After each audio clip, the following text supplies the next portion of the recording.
These are the cardinal rules, my friend, to make more money. So I'm going to start off, I'm just going to drive in, I'm just picking the topics randomly. But for example, shopping malls or outlets. This is Christmas season right now. People are heading in droves to outlets, to shopping malls, to buy presents, last minute presents. And you got to look at things like Black Friday. All the deals, all the big holidays are big deal days, right? For outlets and shopping malls. And people generally want to be dropped off there and go shopping, or they want to be picked up, and you'll see that they have a lot of luggage in their hands. When you pick them up, make sure that you assist them with the luggage and that everything is packed in safely, right? So study your shopping malls and your outlets in your city. Know where they are, know your dates, know, for example, that back to school week, right? When mothers go out and buy a lot of things at Target or wherever it is, or clothing for their kids, that's a busy shopping week, that's a fact, right? And you know, your again, your Black Friday, those type of days. So now we move on to the next slide. Know your hotels in your city, right? So if I'm driving an SUV in Lux, obviously I have to know all the high-end hotels. For example, Los Angeles, Bel Air Hotel, Montage Hotel, Peninsula Hotel. Yes, you will get UberX trips there, but primarily those are the target hotels that you want to head to for high rates in those categories. If you are looking at like average hotels, and I'm talking, you know, 2 to 3 star hotels, maybe Best Western, whatever the case may be, or hotels around an airport, those are generally targeted more towards your X and XL crowd, your Lyft regular, your Lyft Plus, for example.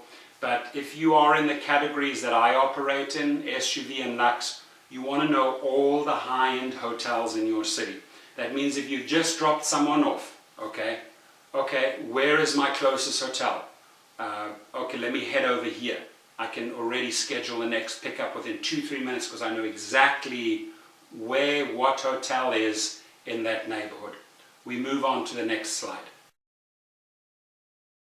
Ladies and gentlemen, colleges and universities, massive crowds throughout the day. Students come, students go. This is generally more your UberX crowd, people that are driving Priuses, Civics, and every now and again these students will collectively maybe take an XL. Maybe they're going out to a pub, they're going drinking, whatever the case may be. Students mean there's a lot of people in a small area. For example, if I take LA, UCLA, USC, West LA campus, whenever you are in those areas and you need a pickup, just head, 2-3 minutes towards that area. You're guaranteed to get your next trip out. So super important, you know where all the colleges and universities are in your city. My friends, I cannot stress how important airports are. Airports mean opportunities. If you are picking up a tourist or an out-of-towner, right, that has visited your city for the first time, you quickly establish that they may have a different accent, they may have a German accent, a British accent, wherever, or a South African accent like I do. Give them your business card, right? I have a whole box of my business cards ready to go, right? Hey, if you need any help, or if you want to go and explore some of the tourist attractions, just give me a call. Here's my card, right? There it is, right? You just hand them out. Make sure that you use an airport as a second opportunity. If you're dropping someone off, great, you get paid for that trip, and then you already pretty much have the next trip out, guaranteed, whether it's X, XL, Black, SUV, Select, Lux, Premier, Plus, Lyft Plus, Lyft Regular, Lyft SUV, whatever it is, right, Lyft Lux. An airport is the hardest thing. My number one destination and pickup spot for LA happens to be LAX airport. Burbank once in a while, but LAX, that is where I make money. So know your airport, know your lanes, know your arrivals, know your departures, know how to get in and out as fast as possible. Know all your, know where Delta is, know where Alaska Airlines is, Virgin America, international flights. Know it, so you can navigate easily and quickly and get out, right? May be a little bit stressful for the first time you're starting in the rideshare business, but once you got that down and you start perfecting it, you can make more money than ever with airports. We move on to the next suggestion. So knowing your sports stadiums, your sports venues is super crucial, because you want to, firstly, you want to Google those venues and find out what's on the calendar, what's going on sports-wise. And, you know, when we talk about big crowds, I've given you a couple examples here. It could be football events, basketball events, soccer events, marathons. All of those events generate mass crowds, right? And they need to be brought to a game, and they need to be picked up from a game. Easy. In a basketball game, as the fourth quarter begins, that's usually when I position myself, right? Find a cool spot, because I know by the time the fourth quarter is over, the crowds are coming out. And big crowds mean big earnings and guaranteed surges or guaranteed prime time. So study those venues in your city. If I can just give you a suggestion, in LA, you know, we're looking at the Dodger Stadium, we're looking at the Staples Center, Coliseum, wherever it may be, Rose Bowl. I want to know what's going on in that month and transfer those dates into my calendar and hit them at the right time. We move on to the next one.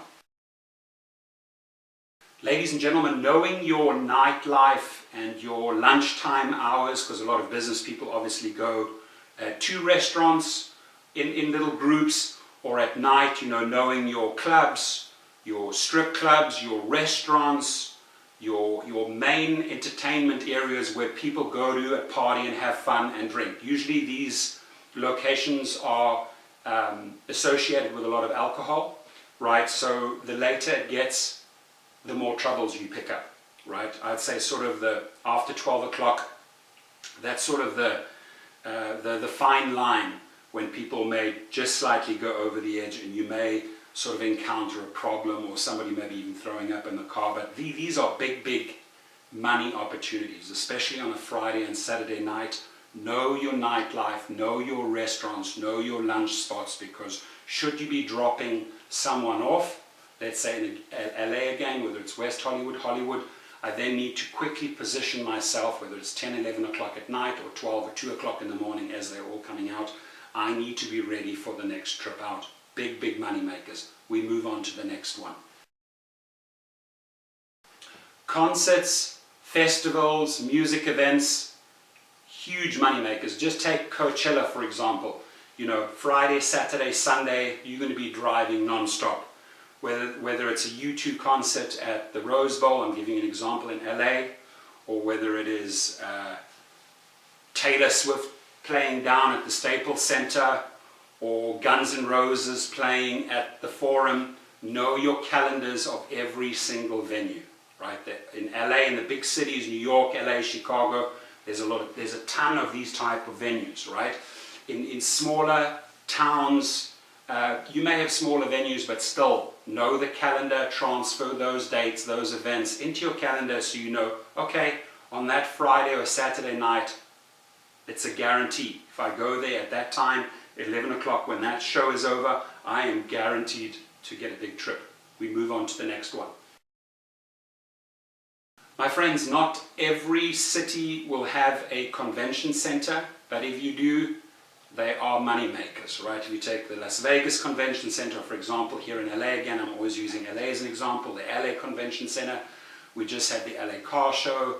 Masses of crowds. Why? They're doing a lot of advertising to draw people to a special event, whether it's a spa event, esthetician event, music event, electronic event, car event, whatever it is. Make sure you know what's going on in your convention center, because there is an end time. You know, they could be over at 8, 9 o'clock in the evening, they could be over at 5 o'clock in the evening, and you might be dropping them off at 8 o'clock in the morning when they start, right?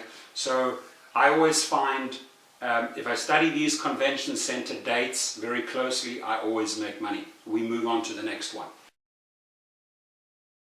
We are exploring the ways you make the most money. As I mentioned in the beginning of the video, yes, there have to be massive improvements by Uber and Lyft to up your money game, right? To up your earnings. But these are things that you can do every single day that will make you more money. That's why I created the video. You truly have to know where your gas stations are, because it could come a time that you find yourself that you might have to do a little emergency brake, fill up $10 quickly and keep on going, right? I've been in those situations, I'm sure you have been as well.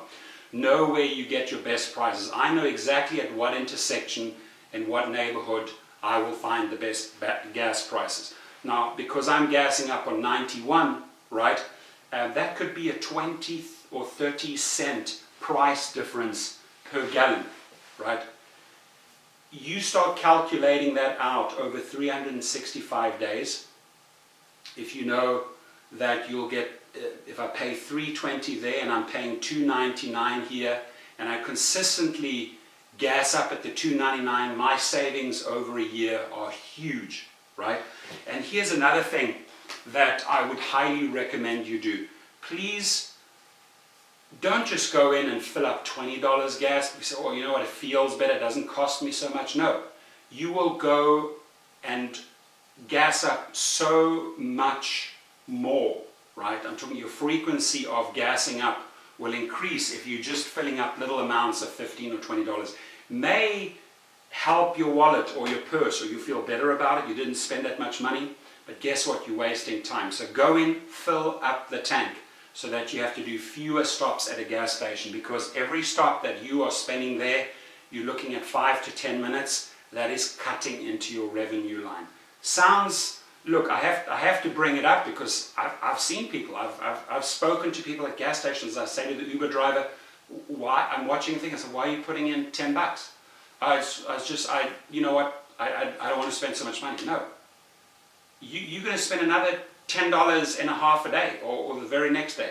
Go in, gas up the tank, don't waste too much time at the gas station. Get in, get out, go and make money. We move on to the next one. My friends, know your highways, know your shortcuts. This all boils down to navigation, right? You've got to know your city inside out. If you look at this, this looks like a mess, right? But there could be a fast way through there.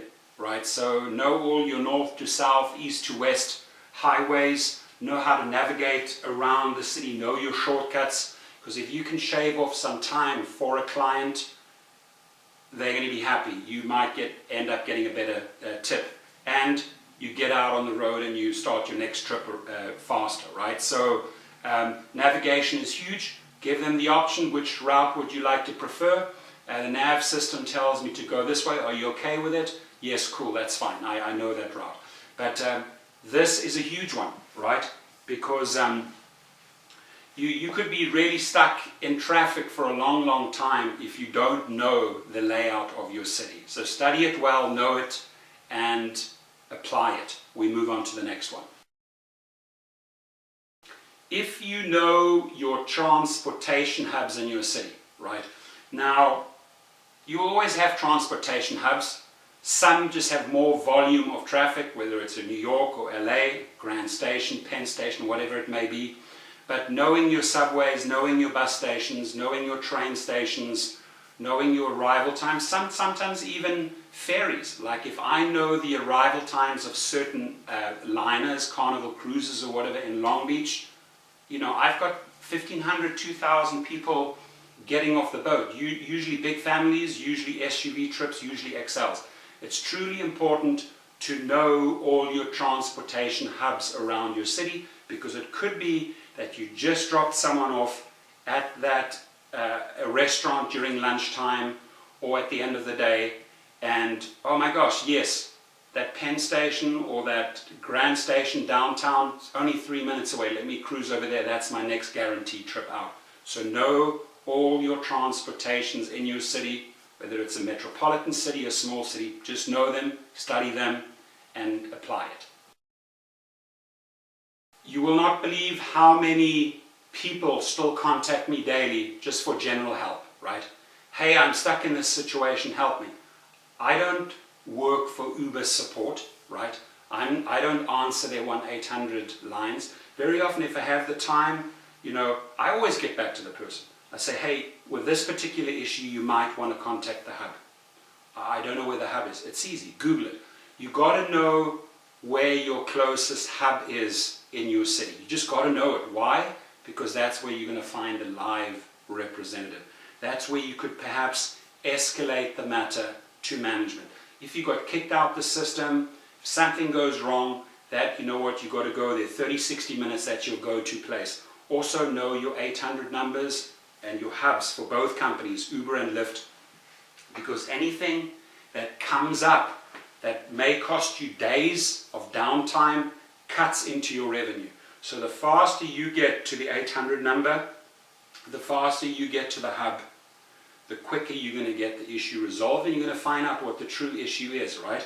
And I pound that 800 number sometimes 2-3 times until I get someone that truly understands what I'm talking about. Very, very often there is a language barrier or a cultural barrier. I'm not judging the people, but if I hit with Uber the Bogota, Colombia, or the Philippines line, I presume it's in Manila, in the Philippines.